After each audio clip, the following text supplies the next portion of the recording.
Welcome, Panther fans, to Week 5 of the Panther Rewind. I'm Coach B.J. Zalesnik, head football coach of the Leroy Panthers, Leroy, Illinois. This week, the Panthers took on their big county rival, the Lexington Minutemen, in a crucial HOI matchup. And we came into the ball game knowing it was going to be a physical contest.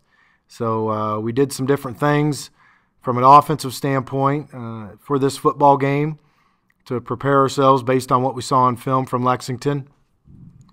And some of that stuff, it was able to work real well for us. Here's a nice counter run by sophomore halfback Shane Bruning to get us down close to the goal line to set up our first score.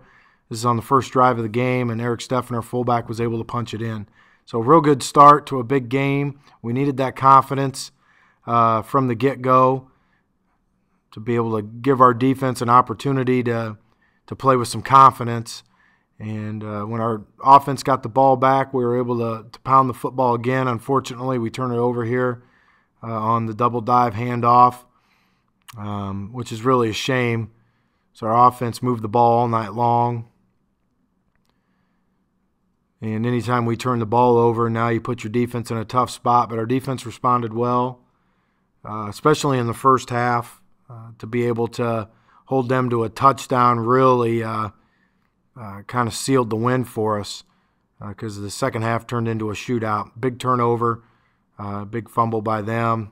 We were able to get the ball back and did a really nice job of pounding the football on the offensive side.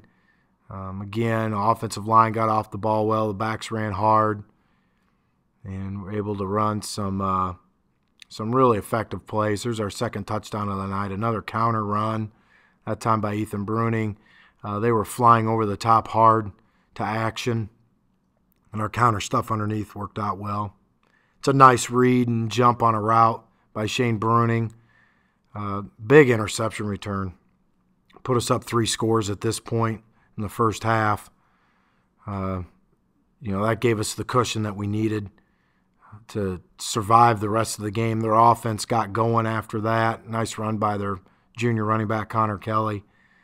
Kid's a good runner, and with the fight kid, it's his backfield mate. They're a pretty strong tandem with the size they have up front, and they have the ability to throw the football pretty well too. So, offensively, we knew they were going to do some things against us. Again, holding them to the 1 touchdown in the first half really ended up being the difference in the game for us. And obviously, Bruning's touchdown on the interception return, anytime your defense can score for you, makes a big difference. And I felt like our special teams played really well too. We had some big plays on the special teams side, big turnover on kickoff, and that, special teams and the first half defense played a big part in helping our offense out because our offense is pretty good, and anytime we can get some help from other areas, really makes a big difference in the outcome of the game for us.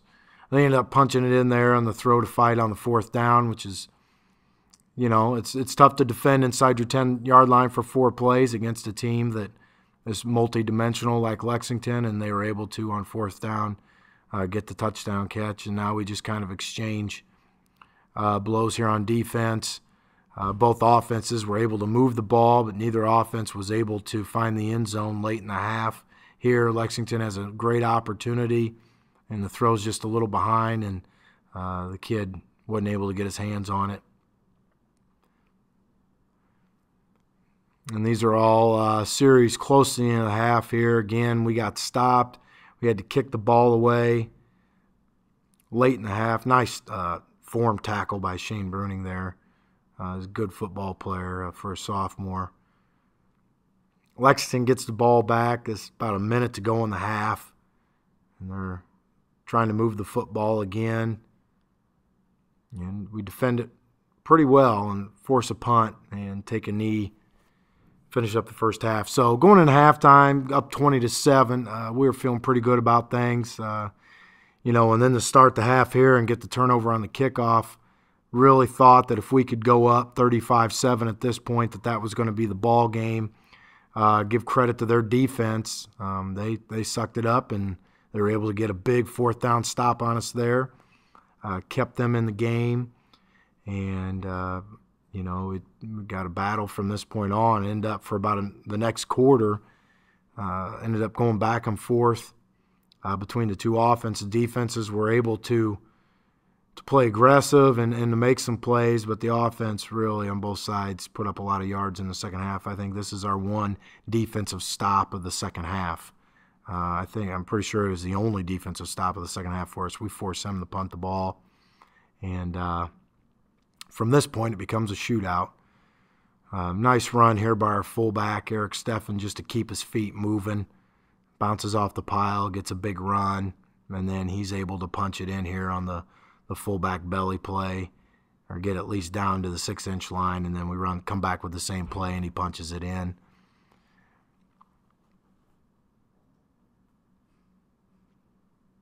And we go for the 2-point conversion, and we throw a little bootleg pass, and that puts us up 28-7. And Lexington comes back, and it doesn't take them long to move the ball down the field. A couple of nice pass plays. We're not real aggressive on the toss. They got after us there too. Got good blocks on the perimeter. Good stop route on the outside that they complete.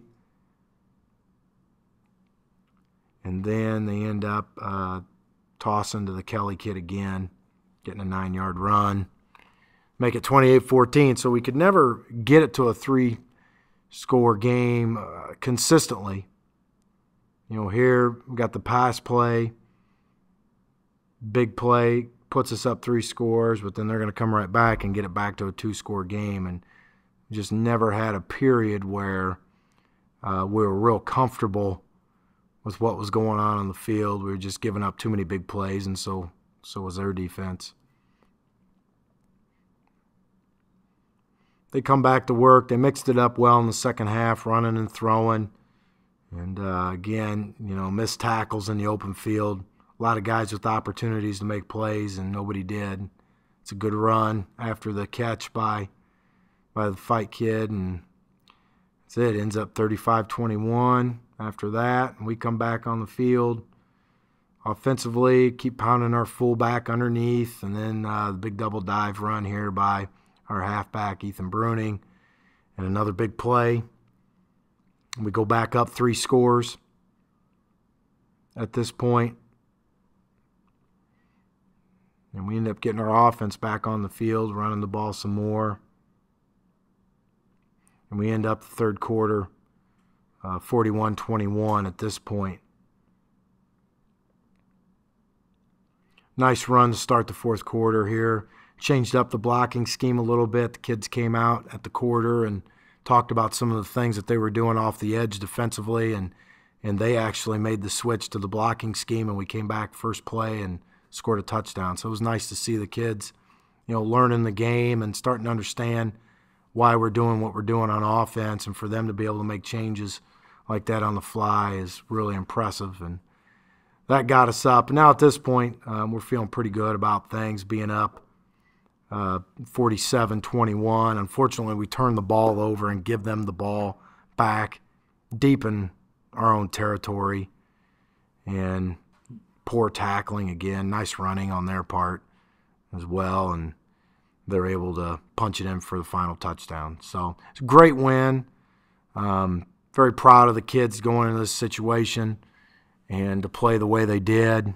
And, you know, the offense, again, had a great night. And the defense did enough to allow us to win the game. And sitting in a good spot in the conference. And we got to continue to get better. Next week we got homecoming. It's going to be a big week, and it's going to be a fun week for the kids, I know. And we have a big rivalry game against Blue Ridge. Leroy Farmer City has always been a big rivalry, so it'll be a good ball game. And we'll see you next week for week 6 of the Panther Rewind.